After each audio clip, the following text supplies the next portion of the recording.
Salut YouTube, j'espère que vous allez bien. Moi, ça va très bien aujourd'hui parce qu'on va enfin démonter mon 350. Il y a trois choses principalement qu'il va falloir vérifier pendant que je démonte le moteur. C'est l'usure des cylindres, l'usure des pistons, principalement du côté de la jupe, et l'usure du crankshaft. Le moteur, il va ressembler à ça quand on va avoir fini de le démonter. Oui, un bloc vide. Je vais commencer par enlever l'alternateur.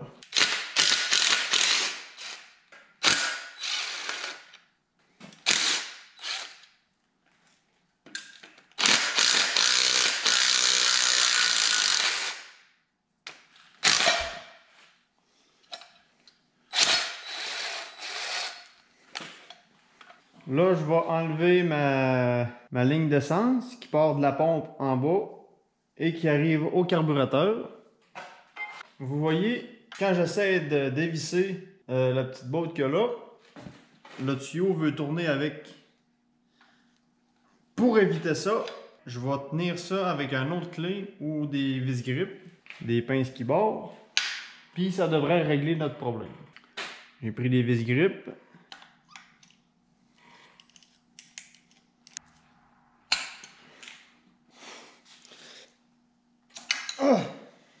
Tiens, je l'ai eu. Je pense qu'il va peut-être avoir un peu de gaz qui va couler.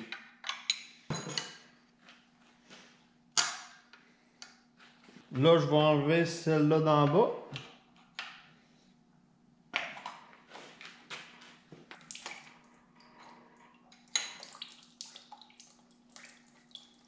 Pendant que le gaz coule, ça me fait penser que j'ai pas vidé le moteur d'huile ni de Prestone. Fait que, avant de continuer, je vais aller faire ça tout de suite. De toute façon, il faut le faire. Puis ça peut fort probablement nous éviter de faire des dégâts. Pour vider le moteur de Prestone, c'est vraiment simple. Il suffit juste de dévisser la petite botte qu'il y a là. Puis le Prestone va couler. Il y en a une de chaque bord, juste là. Dévisse ça. L'huile va aller en bas. Puis pour l'huile, c'est assez simple aussi. Il y a une petite plug là. Je fais juste l'enlever puis l'huile elle va couler.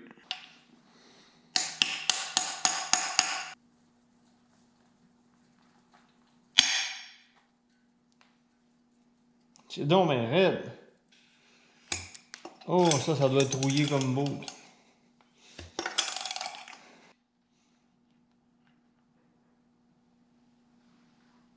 Je pense que il y a tellement de cochonneries que ça veut pas couler. Oh oui.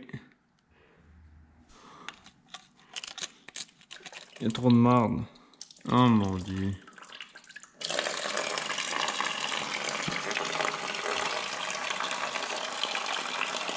J'imagine que l'huile doit être noire.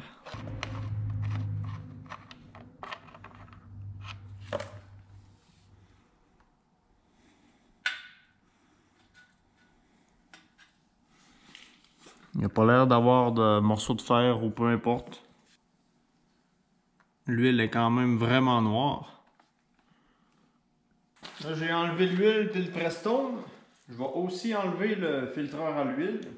Ça, c'est un outil pour que ça soit beaucoup plus facile. Il y en existe plusieurs, mais moi, j'ai ce modèle-là.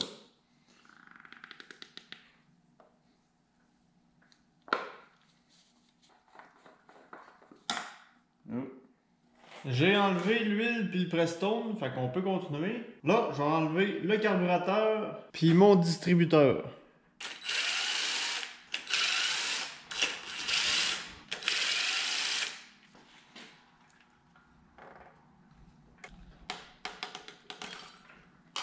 Le carbu. Pour le distributeur, c'est vraiment simple. Il y a juste une botte enlevée, elle est juste là.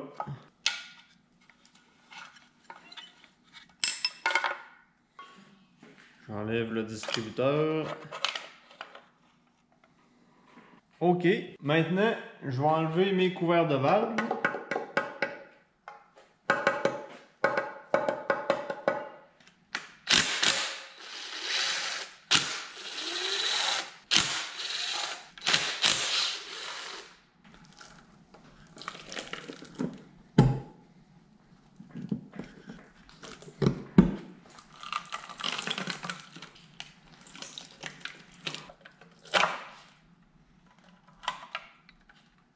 C'est quand même un petit peu sale.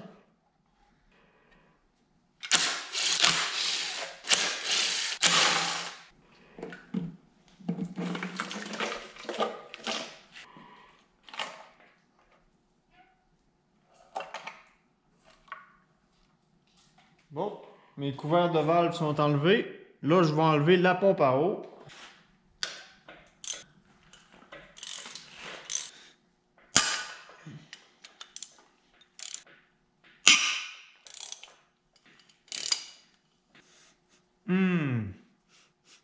Ça sent l'huile calcinée.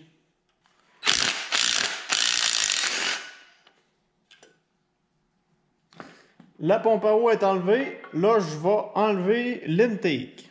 On est déjà rendu à cette étape-là. Pour enlever l'intake, il y a 1, 2, 3, il y a 12 bolts.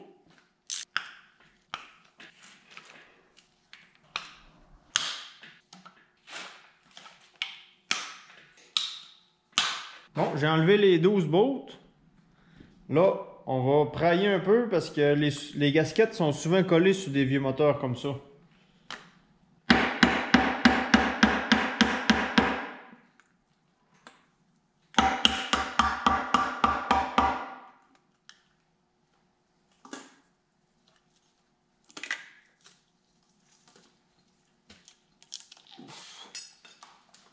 Ah ouais. Les gasquettes sont plus que collées. Je vais enlever ma jauge de pression d'huile.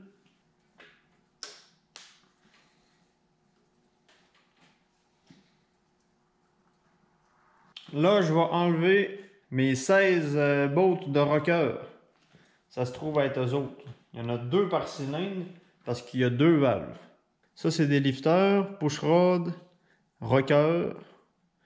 Ici, il y a les springs avec les valves en dessous.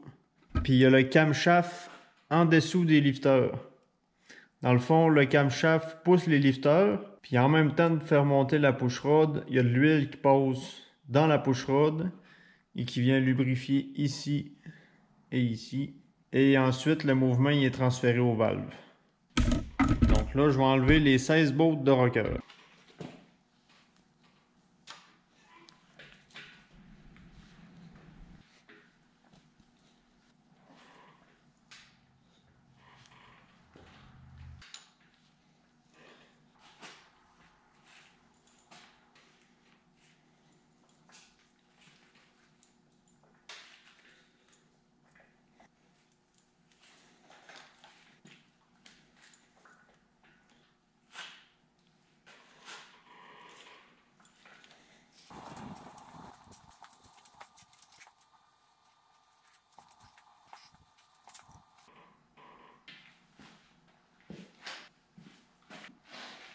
Bon, j'ai fini d'enlever tous les rockers, toutes les push-rods.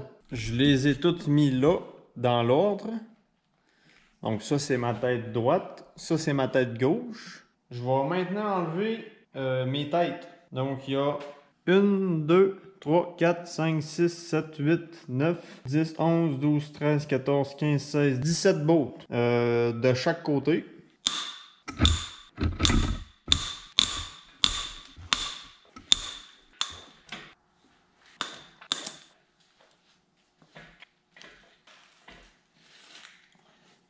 J'ai retiré toutes les bolts de tête. Là, on serait prêt à enlever les têtes, justement. C'est là qu'on va voir l'état des cylindres, puis le dessus des pistons. Je vais faire levier avec mon tournevis, comme tantôt, parce que le gasket doit quand même être collé.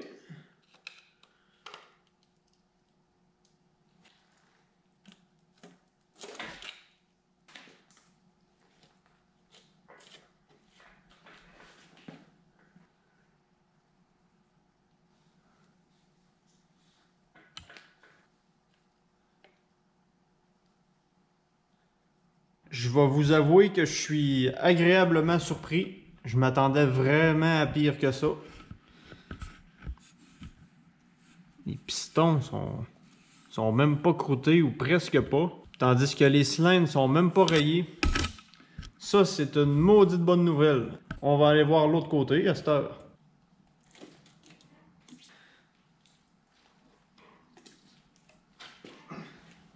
Il n'y a pratiquement aucune usure. Il n'y a pas de dépôt de carbone sur les pistons non plus. Ça, c'est une maudite bonne nouvelle. Bon, avant d'aller plus loin, je vais enlever mes 16 lifteurs. Ça, là, d'habitude, ça s'enlève pas avec des pinces, mais moi, j'en remets tous des lifteurs neufs, fait que j'y fais pas attention plus qu'il faut. Même qu'ils vont aller direct aux poubelles.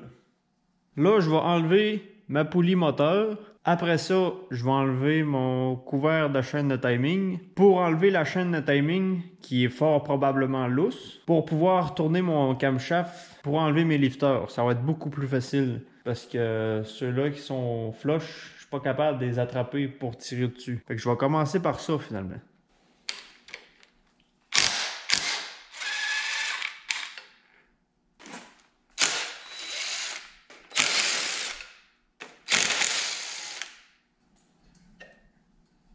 Oh, il y a un maringouin.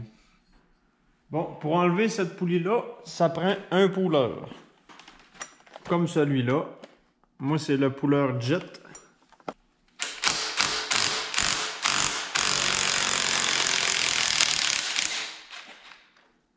Tiens, c'est fait. Là, je vais pouvoir enlever mon couvert de chaîne de timing. Ma prédiction, je suis sûr à 100% que la chaîne de timing est lousse. Je vous le dis avant d'enlever le couvert, je suis sûr que la chaîne est lousse. C'est garanti.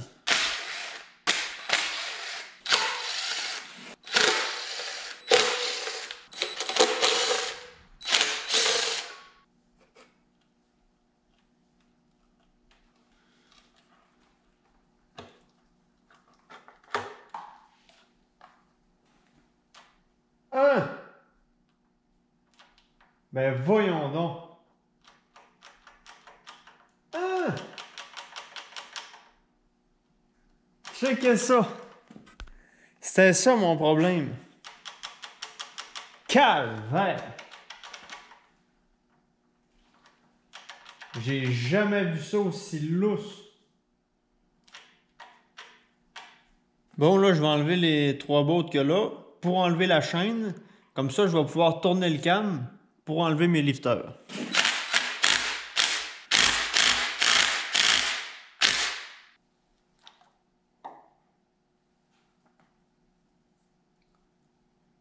Comme ça, quand je tourne le cam, vous voyez, les lifteurs peuvent monter. Comme ça, ils sont plus faciles à prendre.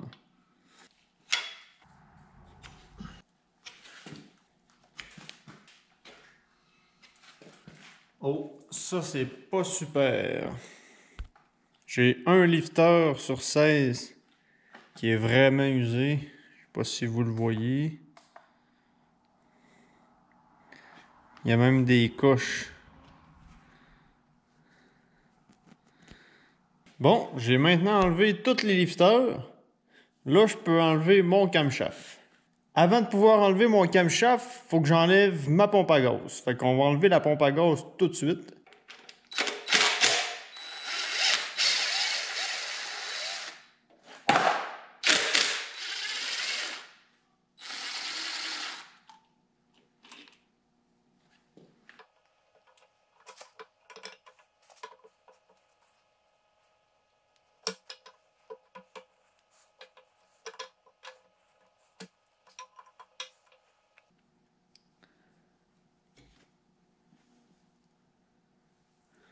Le camshaft. Bon, j'ai tout enlevé ce que je pouvais pour la partie du haut. Là, on serait prêt à tourner le moteur, enlever la panne à l'huile, puis enlever les pistons un par un. Ensuite, on va voir l'état du crank.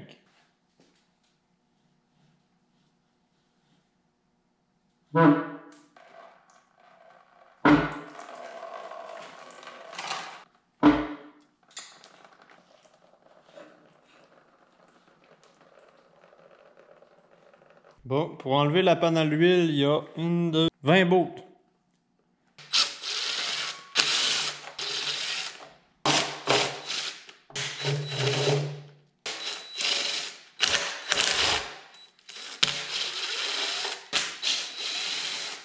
Tiens, j'ai enlevé les bottes. C'est prêt à enlever.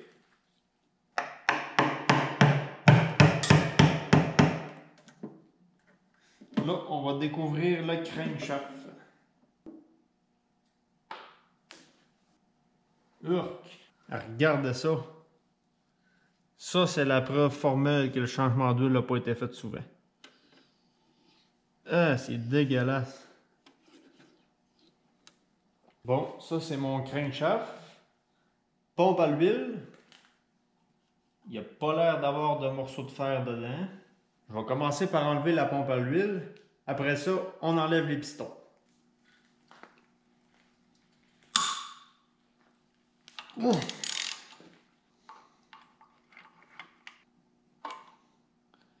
Comme ça. Bon, là, je vais enlever mes pistons. Dans le fond, pour enlever les pistons, il faut que j'enlève les deux bottes là. Je vais en faire un avec vous, puis le reste, je vais skipper. J'ai enlevé les deux bottes là. Les deux notes plutôt.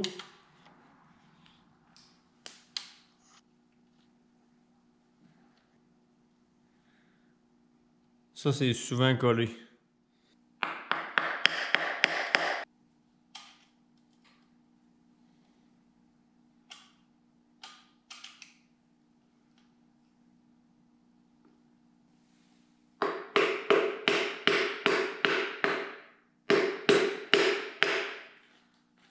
J'ai terminé d'enlever les 8 pistons, placés dans l'ordre. Il me reste juste à enlever la dernière pièce du moteur, c'est le crankshaft. Fait que là, je vais enlever mes capes de bearing. Puis après ça, on va être prêt à sortir le crank. Puis surtout, voir l'usure des bearings, bien important.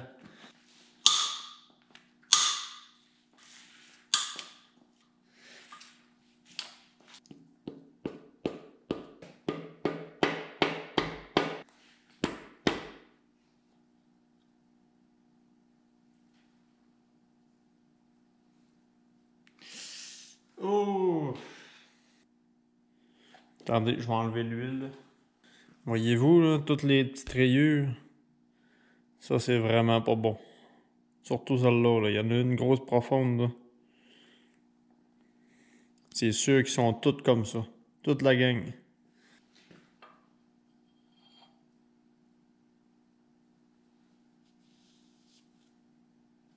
Même chose pour lui.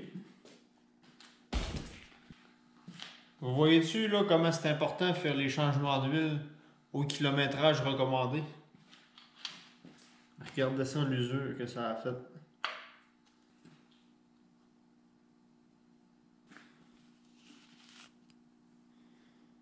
Graphing aussi. Il y a des rayures. C'est le moins pire à date. Mais on quand même l'usure. Bon, là je suis prêt à retirer le crankshaft.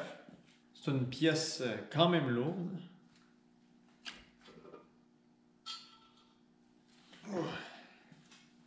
Puis là je peux enlever les derniers bearings.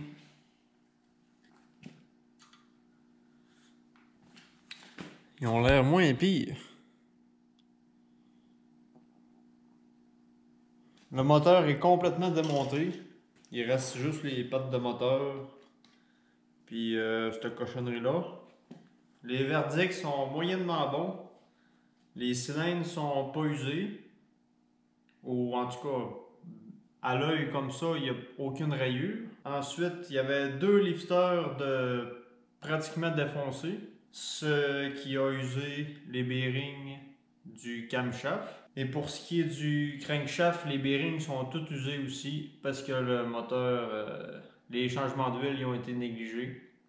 J'ai même vu des traces d'huile chauffée, d'huile collée. Donc c'est moyennement bon. Sinon ça a l'air pas mal correct.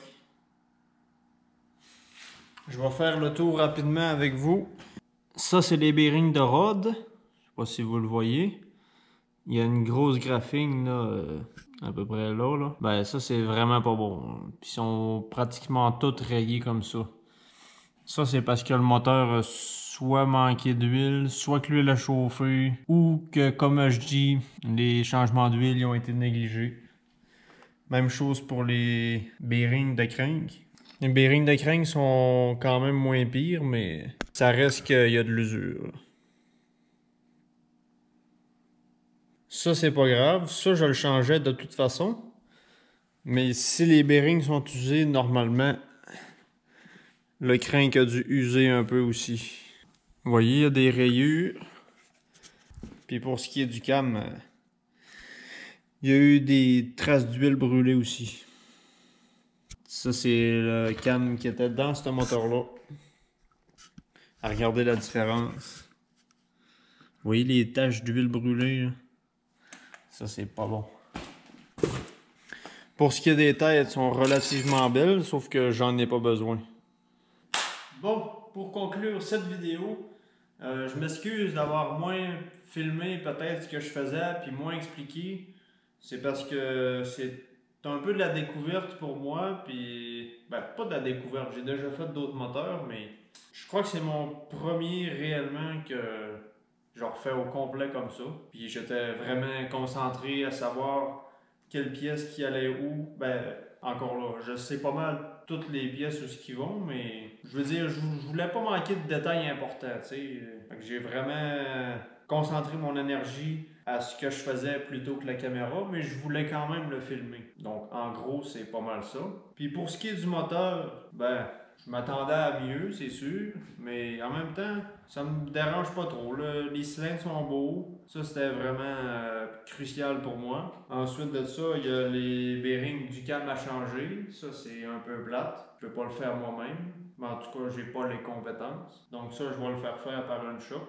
Puis il y a le crankshaft à faire vérifier. Je suis pas certain, je sais pas s'il est usé. De toute façon, même s'il n'y aurait eu aucune trace d'usure, je l'aurais fait vérifier quand même. Donc c'est tout pour aujourd'hui. J'espère que vous avez apprécié mon petit vidéo mécanique. C'est pas vraiment des tutoriels, c'est plus une... Je vous amène dans mon aventure. Je suis pas professeur, je suis pas qualifié pour vous dire quoi faire non plus. Donc, enjoy et merci d'avoir regardé et à la prochaine. Bonne soirée.